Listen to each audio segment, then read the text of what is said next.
ખેડા જિલ્લાના નાનકડા ખુમજીના મુવાડા ગામમાં રહેતી 3 સખીઓ અંકિતા, આસ્થા અને સેજલ. શાળાના પ્રિન્સિપાલ રશ્મિન પટેલ હંમેશા બાળકોને દયા અને હિંમતનો સારો પાઠ શીખવતા. એક સવારે શાળા જતા તેઓએ રસ્તા પાસે કંઈક અજબ જોયું. કાદવમાં એક નાનું બકરીનું બાળક ફસાયું હતું. મદદ કરવી એ આપણું કર્તવ્ય છે. વધારે જોર કરો. બસ આવું. આ રહ્યું. અમે તેને બચાવ્યો.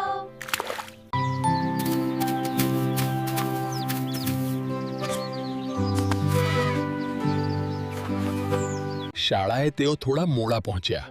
પ્રિન્સિપાલે તેમને મોડા આવવાનું કારણ પૂછ્યું.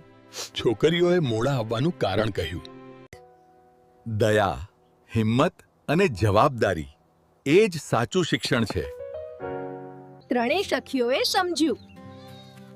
મોટું હૃદય હોય તો નાનું કામ પણ મહાન બની જાય.